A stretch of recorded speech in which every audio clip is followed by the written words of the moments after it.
Namaskar, namaskar. Welcome back to another live with Aditya Soma. So, if you're new to this channel, my name is Aditya Soma. I'm a real estate investor and real estate agent here in Windsor, Ontario. And I have a wonderful team called Win City Real Estate Team. We help other people who to achieve financial freedom through real estate investing like I did for myself. So, buying, selling, investing in Windsor, we help them all out. So, with that, today's topic, the live topic to discuss is, the mistakes to avoid in real estate. I have wrote down multiple of them because, there is a lot of mistakes I personally have seen many people make. Um, so, I thought I would share some of them. And also, personally, I made some mistakes too. So, it's not just I watched other people, I read, I watched, and I made. So, why to make mistakes by yourself and learn? Why don't you learn from others' mistakes and learn and do it better way, the most possible, better, best possible way? So, with that, again, this lives are for you to, to make your life easy. If you have any questions that are related to real estate, any questions you're going through, don't hesitate to ask, because this life is seriously just for you, to help you, navigate through that one challenge that you're going through.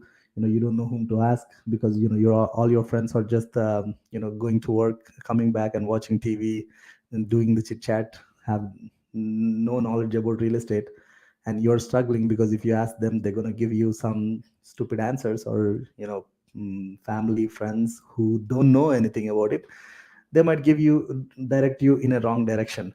So that's why, I wish initially, like, um w- in 2012, when I came to Canada, I have no clue about real estate until I got into real estate. And thankfully, when I got into real estate, I had a couple of mentors, direct mentors, virtual mentors, different form of mentors that helped me out to actually avoid a lot of mistakes. Even then, still I made mistakes, but it will definitely help to ask someone questions, because it could be I can answer some from my experience, or someone from the audience who are watching this can answer.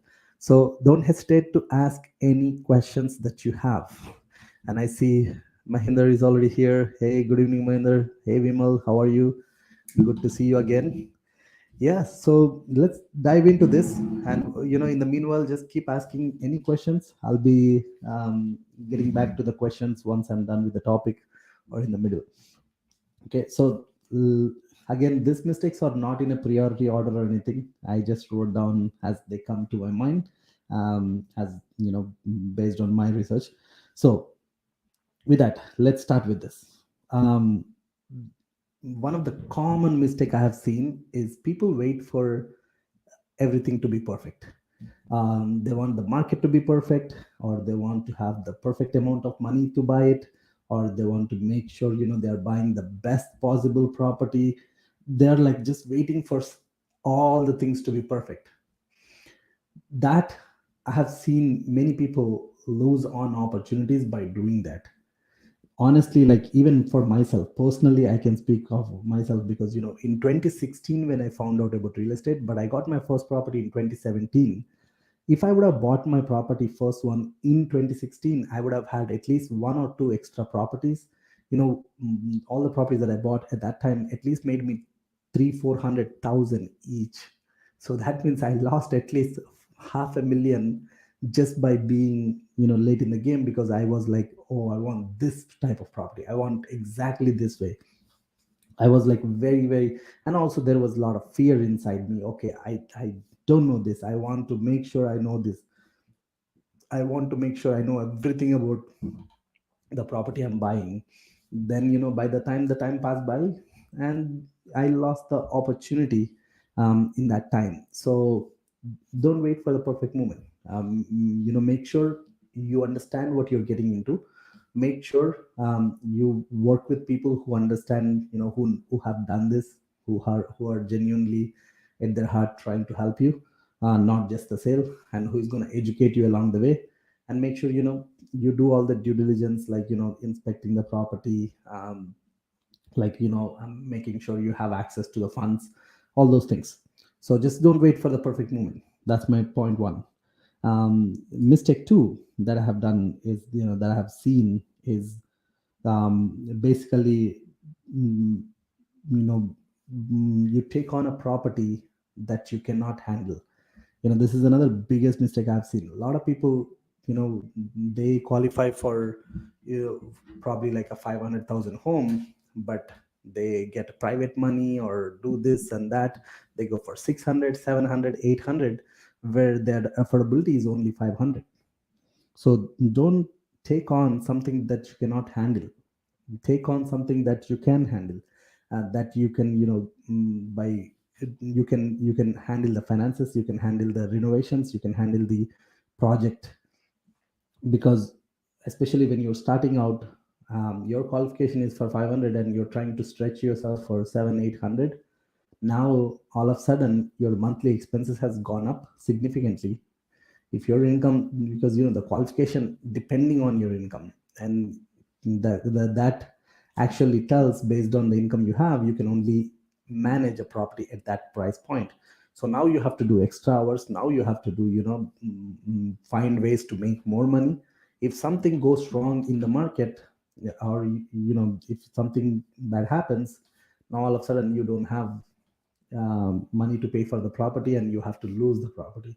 So that's the worst situation. I have seen many people, probably we have seen a lot of articles about, Uber driving buying a $2 million property. I don't know the whole story there, but if you're someone making $5,000 and you're buying a $2 million property, it's crazy, right? Like it's literally crazy, because you cannot afford. You're just speculating it that, okay, if the price goes up, I will sell it. So don't take on projects that you cannot handle, you cannot, chew. So go with something that you can handle any time point in time in your journey. And the next one is, this is the most common one I have seen. A lot of people listen to people who haven't done anything. Because you want to invest in real estate, you want to invest, buy a rental property, but you have heard that stories. Oh, you know what, there are bad tenants out there, don't buy. Rental property sucks, it's hard to manage, they're going to screw your property, they're going to damage your property, don't do that. Yes, you ask them in written question, hey, how many properties do you own? And if the person says zero, stay away from in that discussion with that person, because he or she haven't done anything related to that. That means they don't know what are the pros and cons, they don't know how to place yourself in a better position, so that you can make a better decision, how to avoid those bad tenants, or how to avoid those unexpected issues. So listening to people who haven't done. Again, this thing applies to any area of your life. If you want to change your skills, let's say you're working in IT and you want to become the IT manager, and you're listening to your colleague who is only IT guy, he only talk about bad about the manager. He or she, again, they might have a good intentions at their heart, but they don't know what it takes to get to that. So why don't you better ask the people who have done that, who have achieved some expertise in that area? Because those are the ones who can give you better directions than the ones who haven't done. They just listen from other people. Obviously, the stories that travel longer are the bad stories, right? Just think, only the bad stories travel longer. The good stories take quite a bit to reach, because it's not that interesting. The good stories are not interesting, people don't care, right? So don't take on those kind of things. Don't listen to people who haven't done. um, Another thing is, don't buy any property just speculating. For the same example I gave before, there were a lot of people who are buying properties just thinking that the market is going to go up, and they will pull up money from here, there, take private loans, this and that, because they have seen other people made 200,000, 300,000 in 1 year. They can sell after 1 year. That's what some people have done, like they just overstretch themselves just because they are speculating that this property value will go up, and they can sell after 1 year or 6 months or whatever the time. All of a sudden, if the market changes, like like we have seen just few months ago, even now it's in a stable market, but few year ago it was crazy, it was in a very booming state. All of a sudden, now the market has fell by like 20-25%. So if you were speculating and you're just thinking that you can buy and sell this property, or buy and refinance and take this money that you borrowed, then you're getting into big trouble, right? So don't do those kind of things. Don't get into those kind of challenges. Okay. Sorry, 1 second, guys. I hear some noise somewhere. I want to make sure I close all the tabs.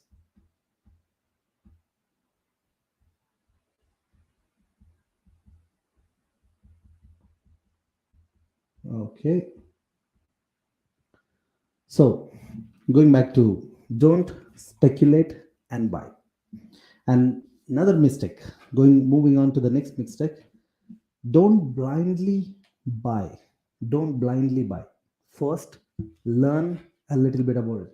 Like, there is a lot of resources out there, like my website, like like the my YouTube channel. One of my favorite one is Bigger Pockets. They have a lot of webinars, courses, books, blogs, articles. First, understand what you're getting into, whatever you're trying to achieve. If your goal is to have a financial freedom, have a cash flowing properties, then understand the market, understand what cash flow means, understand how much income, how much income you can get in that area, understand what kind of expenses you will have in that property, what kind of things that will goes into it behind the scenes that not many people share on the online. So, and research some deeper information, then get in. Don't just blindly buy because someone else is investing, someone else getting into, because that's a very bad position to be in. Okay. Before I continue further, let me take on some questions here. Again, if you're joining just now, welcome to this, welcome to our channel, where we talk about financial freedom. And any questions you have, don't hesitate to ask. Wish, good evening. Pradeep, namaste, good morning from India. I was just calculating 16 million to NRA. It's around 100 crores. Probably you have seen my reel. Yeah, again, I'm when I mean by 16 million real estate assets, that doesn't mean that I own the properties free and clear. The value of the buildings are 16 million. Probably my equity is somewhere from 20 to 30%. So that means if I sell the property, I would make 20 to 30% off of it. There is the rest is mortgages. Just FYI, I want to be realistic here. Hitesh, hey Hitesh, how are you? As per your opinion, which areas is the best to buy the cash flowing property assets that have the ability to appreciate in future? So unfortunately, in Ontario, we have very limited options. Not that many cities now still make positive cash flow. You have to be creative in order to find those creative positive cash flowing properties. And that's another one, actually. Before I answer that question, Hitesh, I'm going to first mention the other mistake that many people make is, um, I have seen some people, they start buying properties that don't cash flow, especially they buy the properties that are negatively cash flowing, like $1,000 $2,000 negative cash flow. That actually puts you away from investing more, because now your affordability is going down and down.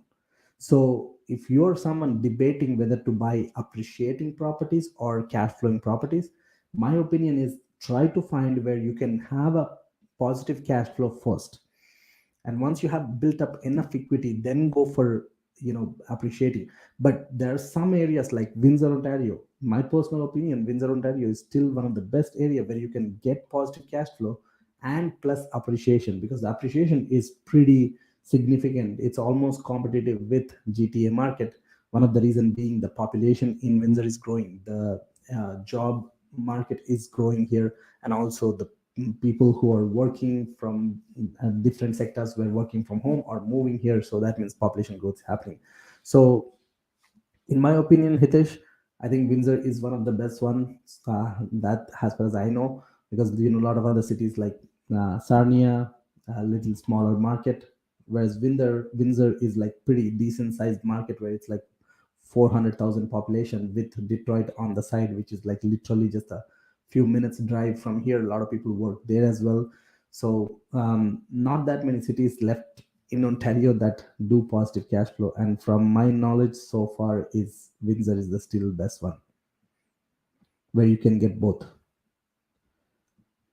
Jazz, what is your biggest mistake in real estate? So, okay, my business biggest mistake, I think I touched on this multiple times. I lost almost 80,000 on a project that I took on. This is very early in my career. When I was in, like, I think 2018, I got a land because I thought I can build something because maybe being an Indian, I like new things. Always was so attracted towards new construction, brand new. So I bought this lot with another partner, and we were planning to build. And at this point in time, I have very limited knowledge about new construction and about how much money it would need. Without doing too much digging, without gaining too much knowledge, I just jumped in because someone else said you can do it. They knew some things that I didn't know. I said I blindly trusted, and I just jumped in, and I shoot in my foot because that was a disaster, and I had to sell it under pressure for loss. So that was my biggest mistake, just jumping in too quickly without gaining knowledge. Because honestly, like, getting into new constructions require a lot more capital. Either you have it or you have access to it, but if you don't have either one of them, don't get into.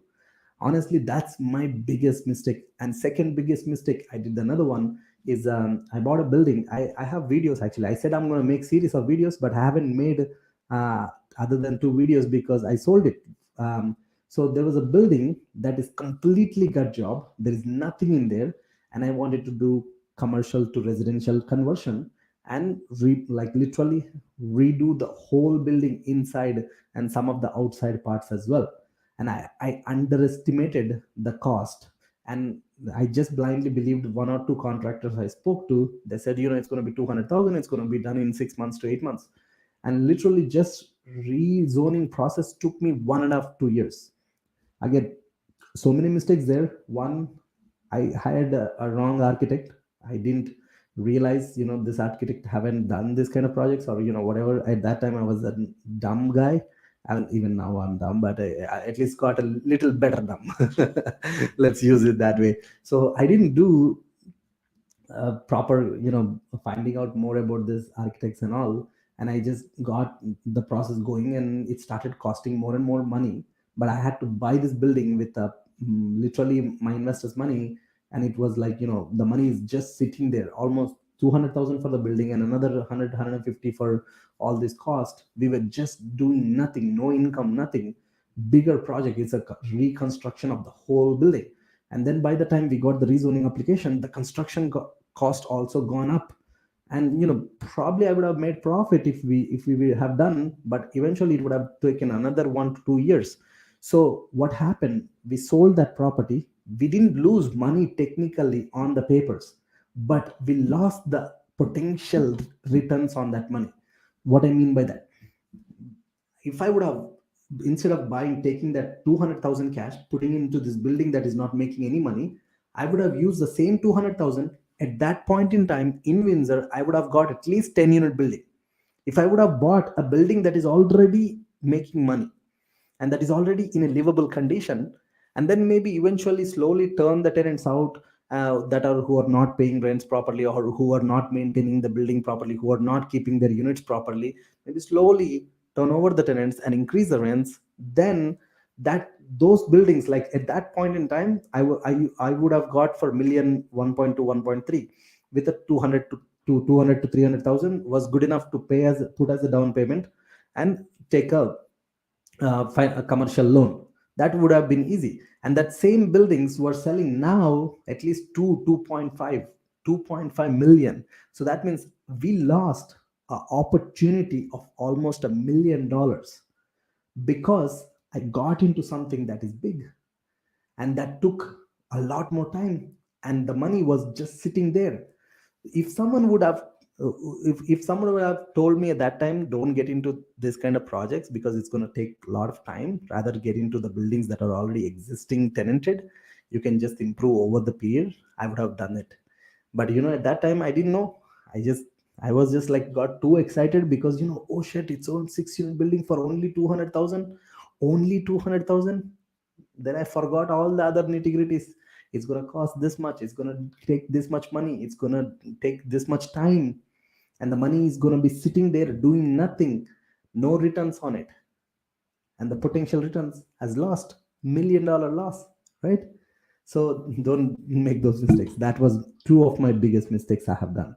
And of course there are a lot of small mistakes, like I said in the beginning. I took almost 6 months to 8 months to pull the trigger on my first property because I was fearful, and I was looking for the perfect one, because everyone said the burst strategy makes sense. And I was a first time home buyer, I was buying with 5% down, and I didn't understand like why I should even do the bird project. I should just buy a property that is nice, decent living condition, just buy in and move in, just put that 5% down, because already technically I'm only putting 5% down for 200 300,000 property. 5% is like 10 20,000. That means not much money already left in the deal. It's technically from the get go, the buying, the process, the purchase itself is a burr, because there is not much money of mine left. So it's technically a bird project. But I didn't realize that because I was looking for that perfect one, this and that. And I know, thanks to my realtor at that time, she didn't really get annoyed. She was making offers.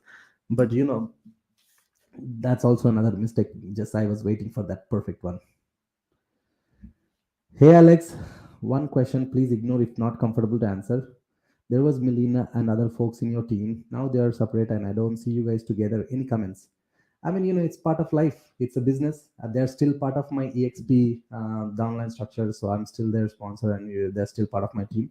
But hey, once the agents grow, they get their own life. When they feel confident to do on themselves, they can do it, right? It's just not everyone live together forever. Even the married couples separates after 1 year, 2 years. There would be so many multiple little details, but in general I have great relation with all of them. I love to see them grow, and I've been seeing them, and I'm super happy because I'm a mentor for them. I was a mentor, not anymore. Maybe still Gary and Clark calls me for some thoughts here and there, but again, life. With the bank interest rates now, I'm sure there will be a drop in the price, correct? Alex, that's a tough one to know. It's hard to predict because we have seen a pretty significant drops because the rates has gone up already. Um, I'm guessing probably we will see more stable market, because we've been already seeing a stable market from last 2 months. We haven't seen that much of an increase in last 2 months. The prices has been kind of steady. The properties are like, the ones that are not so nice, they're taking longer to sell. The properties that are like really nice are selling quickly, or also like depends on the price range, depends on the location. The ones that are in a nice location are selling because the inventory in that area is less. But that being said, the prices kind of stabilized. I don't know how much they can go down because there is still a lot of buyers out there. There's still a lot of buyers have pre-approval. But again, you never know, if they increase again, we might see another small drop in the price. But it's hard to predict, honestly.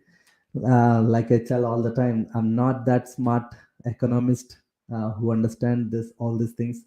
I just look at a very very very dumb investor way, where okay, if I have some money left, can I buy a property that is like nice and solid? I can, if I yeah, and it's making at least positive cash flow, $100 $200, can I just sit on it for next 5 10 years? No matter what happens in the short period, I would live with it. Only I will sell when the market is right. I'm not buying just for assuming that the market will go up. I'm not buying that, oh, market surely will go up or surely go down. I'm not waiting for surely. I'm just looking for the right deal. When the right deal presents, I'll buy. Probably if you have seen my stories recently, I just bought a flip just 2 weeks ago. It's coming onto the market soon because I just did cosmetic renovations and I'm selling it just for quick bucks. Things like that. When right opportunity presents, I'll jump in. So instead of like waiting on the sidelines, I would just keep looking for the right opportunities, because especially the market is being stable now. You will find a lot of motivated sellers. When you're in the market, you will find those. If you're not in the market, you don't find them. So be in the market. And I, I don't think there will be a significant drop like we have seen last few months ago. I think it will be very, very minor, if it there may. Will the raise in the interest rates have an impact on the real estate market? If so, is your analysis on the sovereignty of the impact?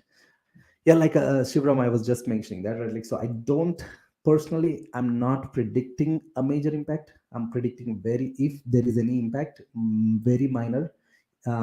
Maybe cities like Windsor might not have that impact because the qualification of buyers has gone down because of the interest rate increase. So that means the lower price point areas like Windsor might still have a demand, because the buyers who are qualified only for certain amount, the ones who want to buy a home, who's been waiting, they might buy. So we might see the more study, not like complete seller market, not complete buyer market like we are in the market now. I think that's what going to continue, is my prediction. Is it currently favorable time to purchase a property, or would it be beneficial to wait for some time? Again, like I was just mentioning, right? Like, personally, I'm not a believer of waiting. Um, Again, I'm a believer of just looking, always looking. When the right opportunity presents, jumping in, because we don't know, anything could happen. Market could go down, or market could continue to raise. We don't know what exactly is going to happen. It's hard. I cannot predict. Like I'm pretty bad. Like I would say, my prediction is more stable. Very, very minor impact. But that being said, ah, yeah, I would just keep looking.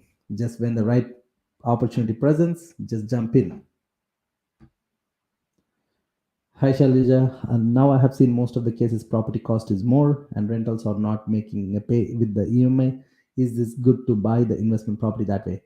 Honestly, that's one of the mistake I was telling you, right? Like, especially if you're starting your career, if you don't have that much of a liquid cash sitting aside, personally, I would not go for properties that doesn't make positive cash flow, because if it's not making positive cash flow, now you have to pay money from your pocket. And knock the wood, if something happens to your income, now you're not in a position to pay the mortgage, right? Whereas rental demands are pretty high. So keep the rental with the keeping the rental demand in the mind, probably buying a property that is positive cash flow with a reasonable rents is ideal situation, because now you can hold on to the property no matter what happens to the no matter what happens to the market, right? So that's my take. That's how I look at it. Off the topic, what is your take on crypto? Oh, I think I'm the worst one to answer this crypto question. I'm really worst one to answer. I don't know, bro. I don't know. Just sorry. I wish I can answer, but very, very, very, um, very dumb in that area. Too much dumb. I have no clue about crypto market, and I'm just playing blind. Yeah, I got some crypto because some of my friends suggested you better just get some, and I did. But other than that, no clue. But what I believe in is, like, I know the stock market is low, but I like to buy in once in a while whenever the market drops. Some solid blue chip dividend paying companies, or solid companies like Apple, Google, Microsoft, Coca-Cola, all this the companies that we use in a day-to-day basis that been for around for years, or some banks, those kind of things. I do some gambling, like buying some airlines, like I bought a Canadian, what's that, Canada Airways. what's that airways name? Air Canada. Um, those kind of things once in a while, like Shopify. I gambled on that one, but again, I'm not a financial advisor. That is not my area. That's I just follow other people, and I try to take as safe bet as possible, which is buying those blue chip companies, because there is at least handful of companies. If you search on YouTube, there's a lot of YouTubers talk about same stocks, because those been around for years and years, who's been paying dividend constantly, who's paying like on an average 8 to 9%, 10% returns around for years. So those are the type of investments I make. So I think that's why I'm into real estate, because real estate is pretty boring. It's a just a simple fundamental, which is like buying a good location, good property, solid fundamentals, solid foundation, and which can at least pay for itself, and just sit on it. That's my basic, dumb way of investing, and that's what working out for me. That's what I'm sticking to. Hope that makes sense. Joseph, with 100,000 CAD, can I purchase three properties in Windsor? Multifamily unit has a first time home buyer. So, first of all, when you mean by buying three properties, and you're talking about multifamily, and you're talking about first time home buyer, let's talk about one at a time. So, if you have 100,000 and you don't own any property, maybe your best bet is first buy a duplex. Um, because duplex or single family, you can qualify for 5% down. If you go for fourplex or triplex, yes, you can buy fourplex or triplex, like 4 unit or 3 unit building, for 10%. So you can go do that, or you can buy a 5% down a duplex. And once you close this, probably if it's a 5% down or 500,000 duplex, now you put another like 25, 30,000. So now you have another 60, 70,000 leftovers. So you can wait for another year and buy another property, save some more money. You can buy it as an investment. Now another duplex, probably now you have 4 units, or you can just go for 4 unit building, live in 1 unit, rent out the other units, probably like for 700, 800, 900,000.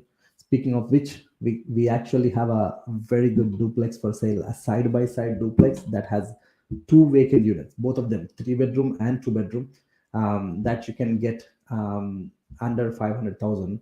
I'll put the address in the chat. 869 Cataraqui.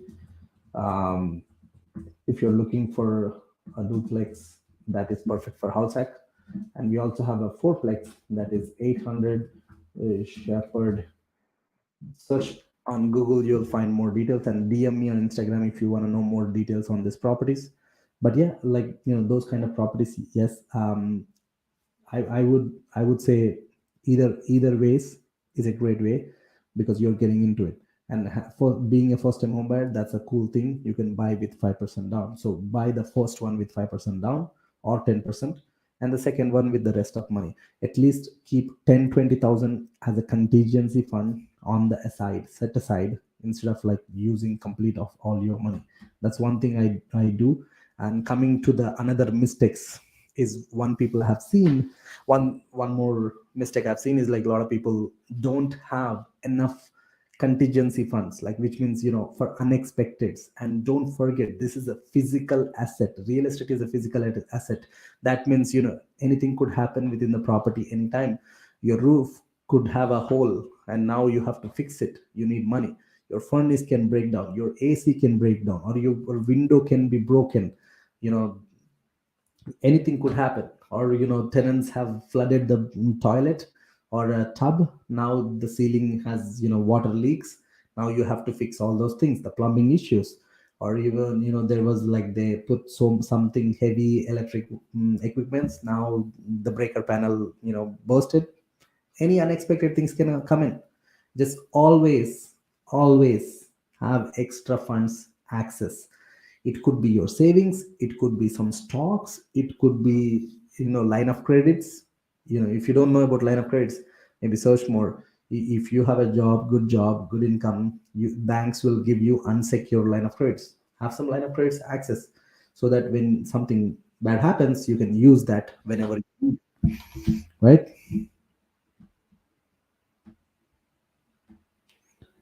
And now going to the next question.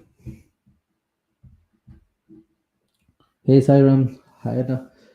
How can someone get better at negotiating deals? What do you do to improve your negotiation skills? Read and practice. One of my favorite book, Never Split the Difference. Never Split the Difference. Search for that book. It's one of my favorite book. I read once in a while again. A lot of skills you can learn from. So one, read. Two, implement. Because now if once you learn, go do the door knocking and try to negotiate with people, real people. Get the real experience. Try to give very dumb offers and try to negotiate. See if you can win that, because that's the only way. You gotta try and practice. You gotta learn and practice.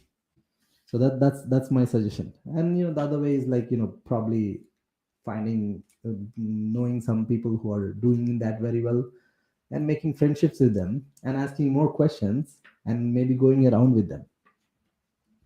So another mistakes, like going back to the mistakes, one more mistake I have seen a lot of people make is they buy negative cash flowing properties, and then they're now stuck because they don't qualify for more properties.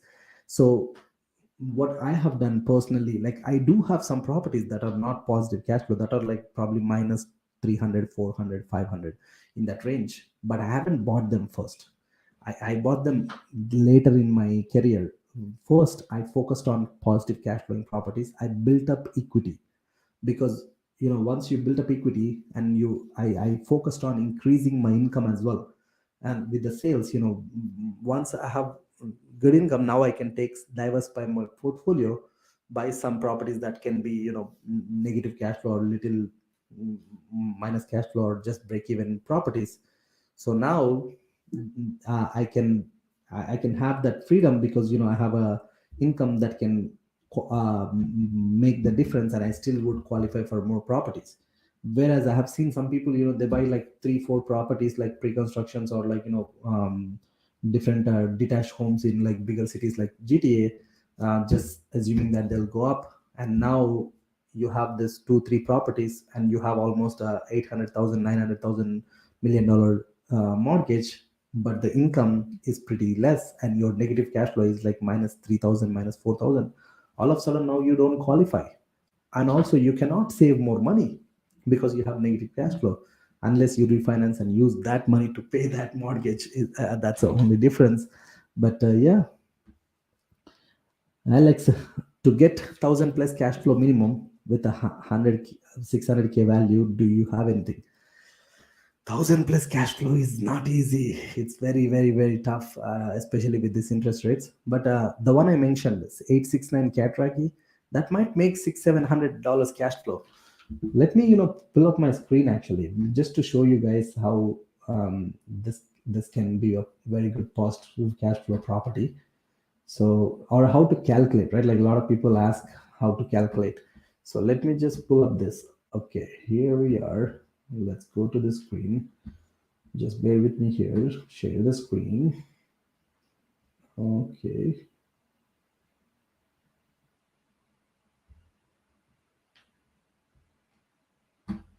Okay, entire share screen. Okay, now you see yourself, but let's go here. So now you can see my screen, right? So let's see the screen. Okay, so this is one property that we have on the market. Let's just do a quick math. So it's a duplex that has it's a side by side. Oops, I have to refresh.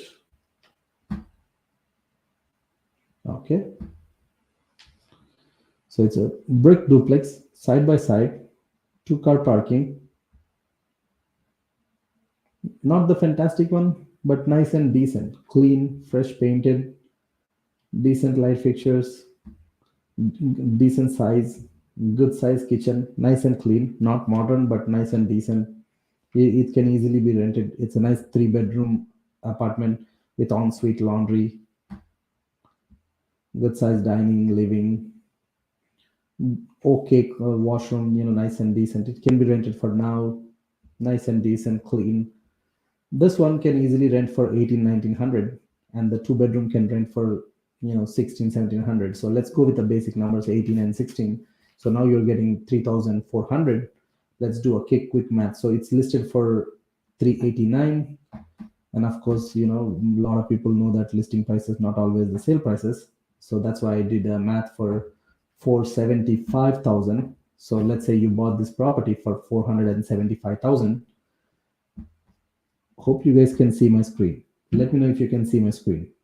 Comment in the below. What do you see now? Like if I change my screen to this, can you see the ratehub.ca website? Can you see my mortgage payment calculator? Before I jump into much, just give me a thumbs up. I know if I come back here, you will see the screen. Tell me which screen you're seeing. Rate.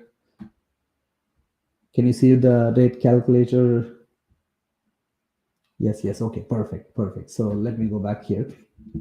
Okay, so this is my favorite website. I'll put it in the chat. So this website, you can calculate all your expenses. So let me put that link in here so you can use it as well. You can do your math.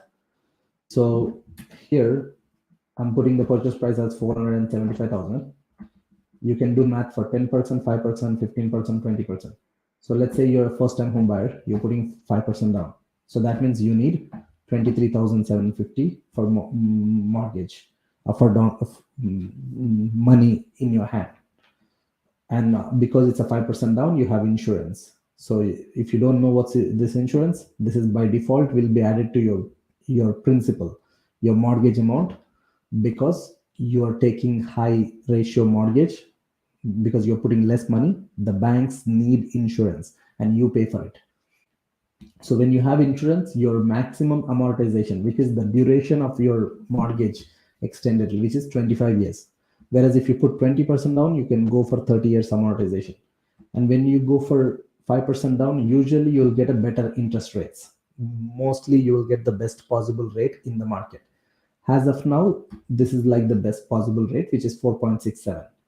So at this interest rate, your mortgage payment is 2,600. If you put 20% down, your mortgage is 2,100. So let's go with the round figure numbers. So as we discussed, the income is 3,400, right? So here's the total cash you need if you're not a first-time home buyer. If you're a first-time home buyer, just say here, I'm a first-time home buyer. This is how much cash you need to buy this property. Because if you're a first-time home buyer, you will get a $4,000 rebate in the land transfer tax. So this is how much you need to close the property. But if you're not a first-time home buyer, you just say no. So you don't, your land transfer tax will be 5,975. Now, scenario one. So scenario one with 5% down, your down payment, your land transfer tax. This is how much your cash flow needed, the money needed to buy the property. Scenario 4 with 20% down, this is how much you need. So someone was asking me, if I have 100,000, can I buy 4-unit building?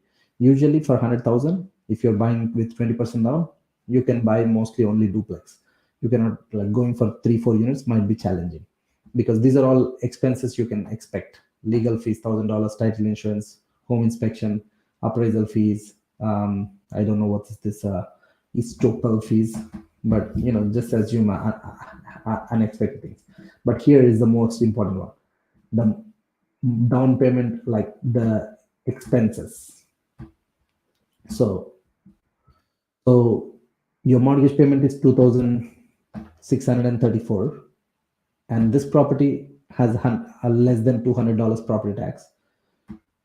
Monthly debt payments, probably you don't have any debts. You have utilities, which is like what you're paying, approximately 180, 200.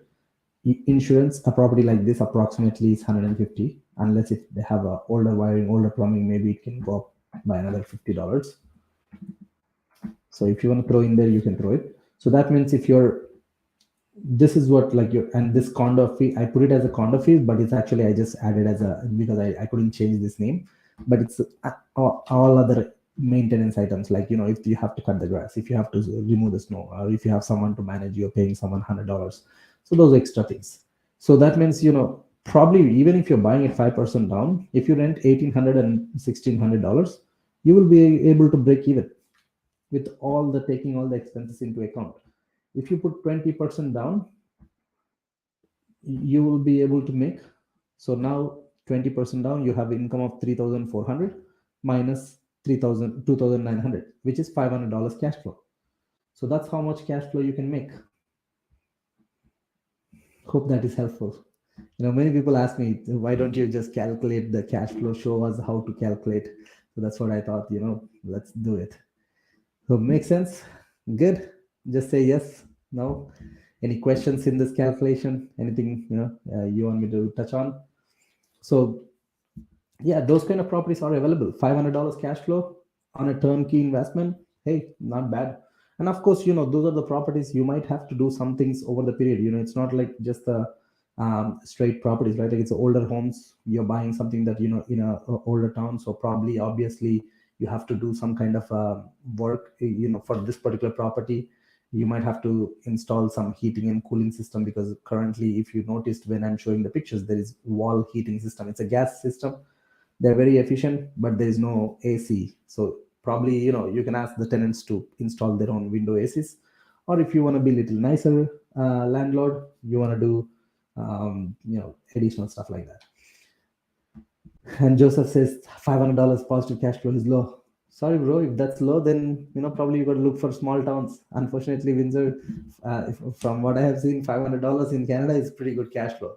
But if it's low for you, I respect it. Maybe you have to look into states where you have better cash flow, or you have to look into, if you make this same property, maybe do Airbnb, short-term rental. Do some furniture, rent out on Airbnb. You can bet probably, like, instead of 1,800, you might be able to get maybe like 2,300, 2,400 for 2 bedroom, maybe $2,000. So now you're increasing your income. You got to become a little more creative if you are expecting more cash flow. So yep. And jumping back into mistakes, some of the mistakes to avoid. I think I have covered most of the mistakes, and something that comes to my mind is like, biggest thing is, like, if I just have to recap: one, don't wait for the perfect one. Don't buy the property that more than you can handle. That means don't buy for higher price.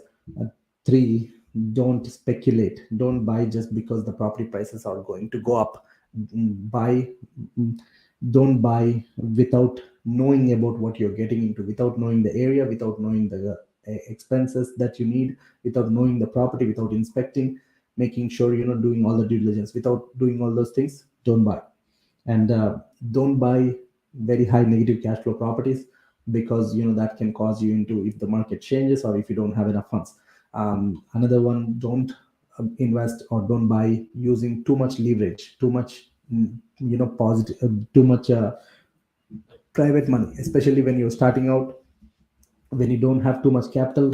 If you're trying to borrow all the down payment from other people for a higher interest, now you can put into a risky position if you cannot make that money. Three, one more thing is, don't take on bigger projects, like big renovation projects. We talked about bigger price properties, but more like, don't take on bigger renovation projects, because bigger projects can cost you a lot of time and money. One of the billionaire suggested me, he's like friend of friend. He told, like, he never get into any major construction projects, like bigger projects he don't get into. I'm like, I asked him so many questions, like, why? And the explanation he gave me actually made a lot of sense, because in Canada, we've been seeing pretty upward direction market from years because of the amount of immigration coming into Canada.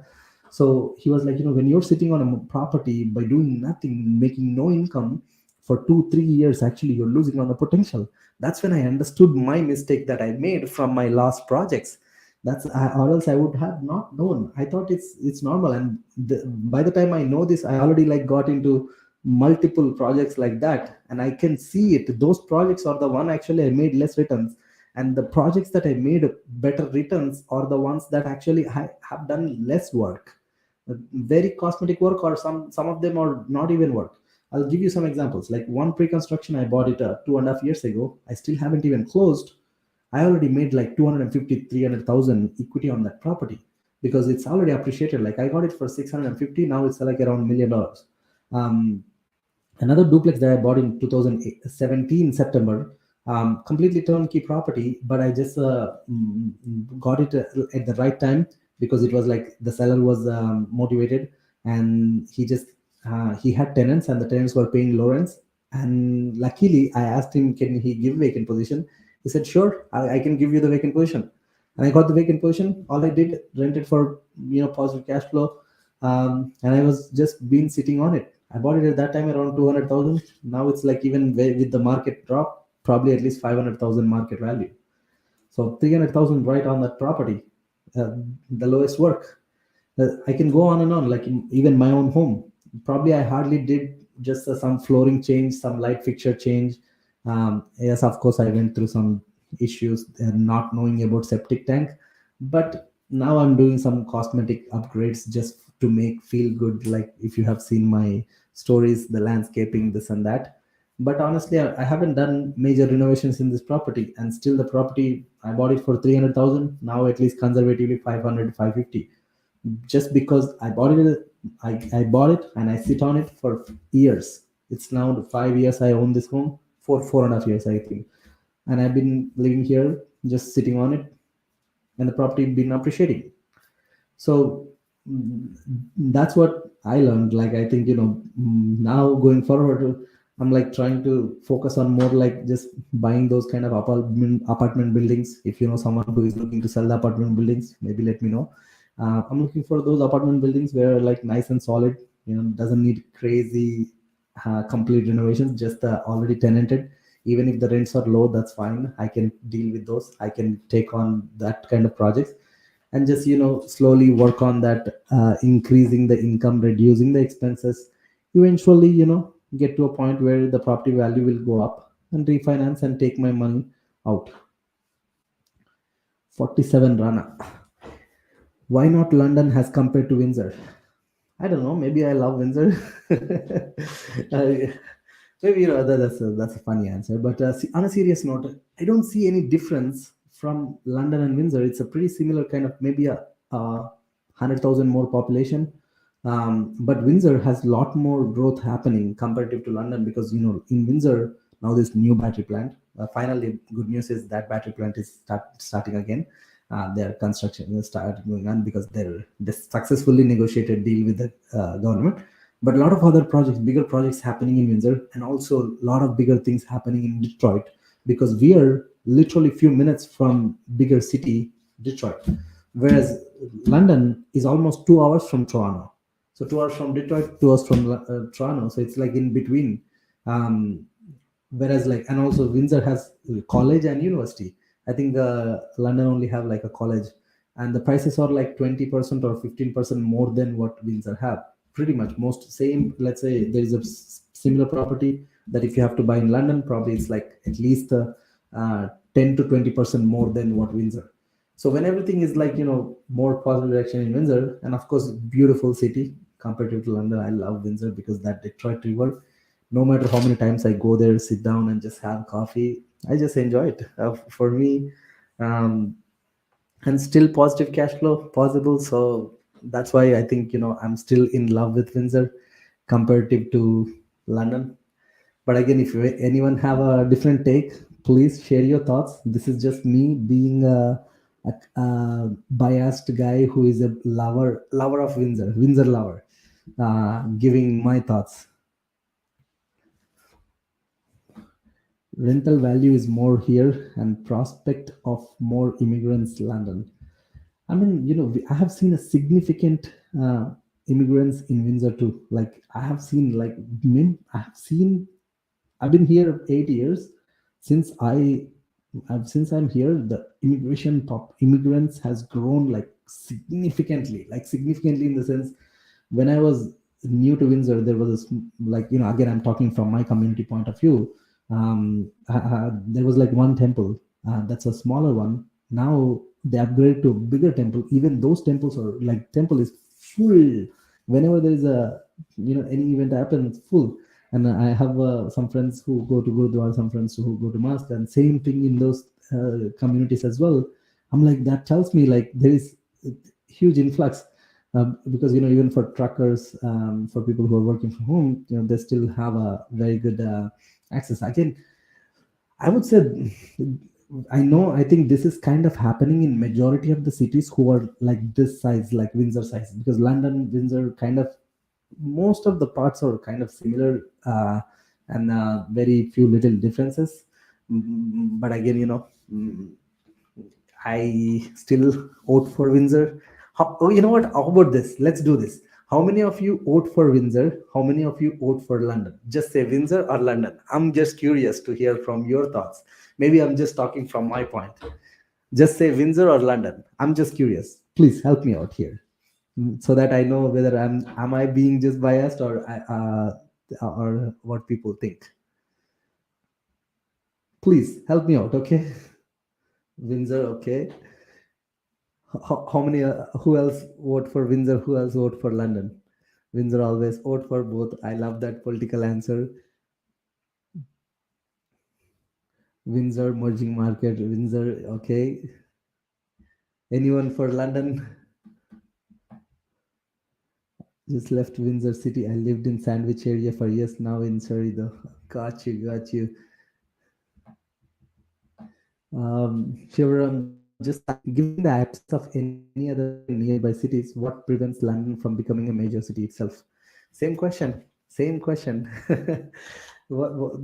Same question I have, because I see a lot of things happening in Windsor. I don't know much, honestly. Like maybe I have to be disclosure here.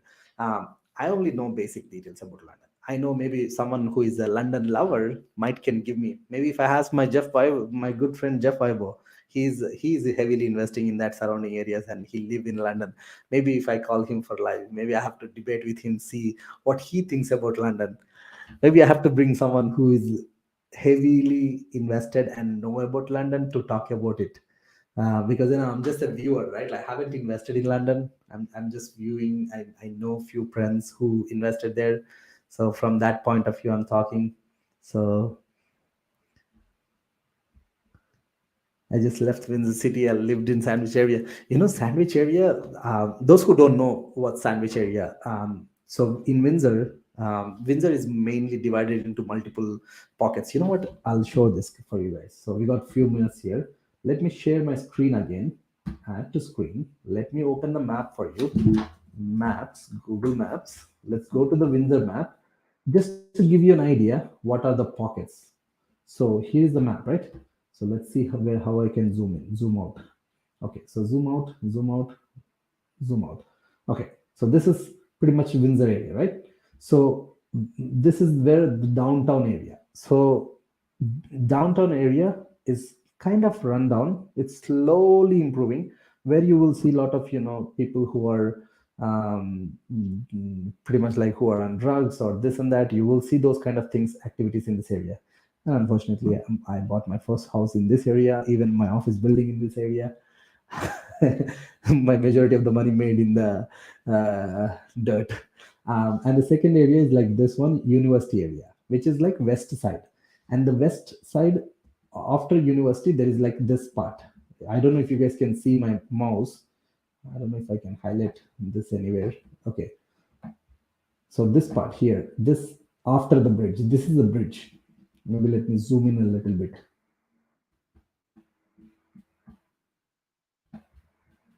So this part, so yeah, this is better. So this part, Sandwich, you see the Sandwich Street. This area is a Sandwich Town. This is my favorite neighborhood. You know why? The most returns I made so far on any property was in this area.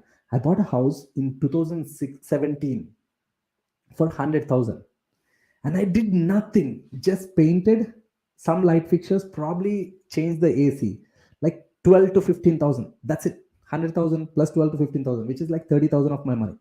I sold that same property for 405. 405. That's like, I haven't made that much returns on any other property. Of course, I got lucky. I sold just when the market started dropping, which is like in May 2022.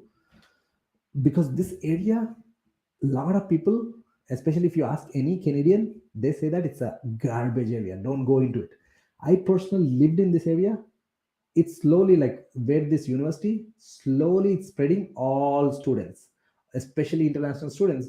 International students are not harmed. They're actually, they're doing their own job, like, they come there for studies, they just go do part-time jobs. Maybe they're little dirty, but they're nice people, they're not on drugs or anything, they're not breaking into any houses. So slowly this sandwich town is turning into a more student area. So that's why I like it. And maybe, on the next live we will talk, next or upcoming live we'll talk more on about different neighborhoods, because I see it's already 8. Probably I slowly have to get going for the gym. I'm from Toronto and would choose Windsor. Glad to hear. That would be great live though. Glad to hear, bro. Yeah, definitely we'll do another live talking about each neighborhoods. Maybe, I'll plan for the next one. And by the way, guys, like also we have some projects that are like very interesting. If anyone actively looking, many people ask me like, oh, is it pre-construction a good idea to buy or not? And um, pre-constructions, I own like 4 or 5 pre-constructions. I haven't closed all of them. I only closed one so far. Rest everything still under construction. Personally, for some people, pre-construction makes a lot of sense. So not for everyone. So we have a pre-construction project in Windsor, which is $500 per square feet. So 1,000 square feet for 500,000, and a luxury one which comes with everything. No assignment fees, all appliances included, granite countertop, nice rooftop, party area, beautiful gym area, this and that, and comes with a parking. Um, this project, and the cool thing is, it's not for everyone, but for someone who is like, let's say you don't have enough money right now, you have some money, you can slowly accumulate remaining down payment. Then for them, this is a great project, because this project offers a very extended deposit structure. So you will pay 15% deposit in 1.5 year, starting with 20,000 once the offer is accepted, and then after 3 months 6,600, after 3 months 6,600, so that total you pay 75,000 in 1.5 year in total, and then remaining at the closing. And the closing is like, tentatively as of now the builder said 2 years, but it can go even for 3 years. So that's one who people who don't have, like, enough money right now. And the second one, there are a lot of people who wants to buy, but they're on work permit. If you're on work permit, probably it might be a good project for you, because now you can slowly pay down this money while you're working on your PR, and the closing happens when by the time you get your PR, after PR. So now you can close the property for whatever the down payment at that point in time. So, and there are also some investors like me who are like, okay, I'm super busy with multiple projects, I don't want to have any mortgage, I don't want to have another tenant, and I don't have all the money right now. I know some of the money is coming in eventually. That's one reason why I invested into this a condo project. I invested into detached homes, pre-constructions. I just bought a pre-construction detached home in Windsor.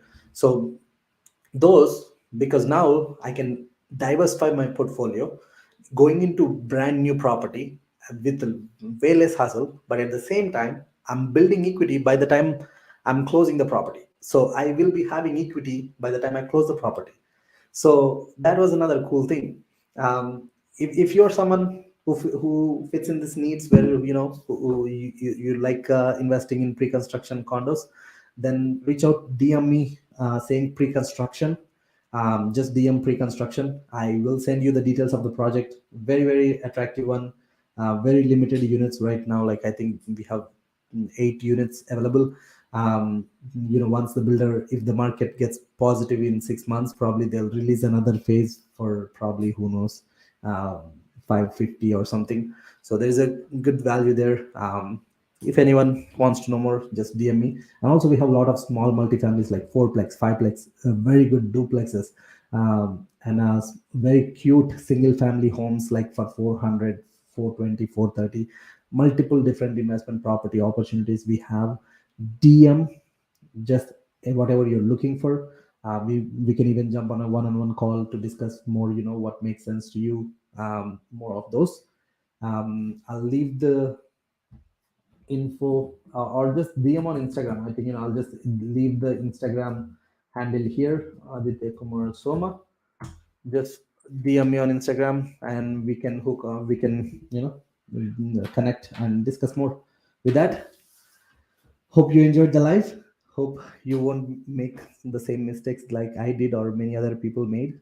Hope you will make new mistakes and come and share with us. With that, signing off. Have a wonderful day. Take care.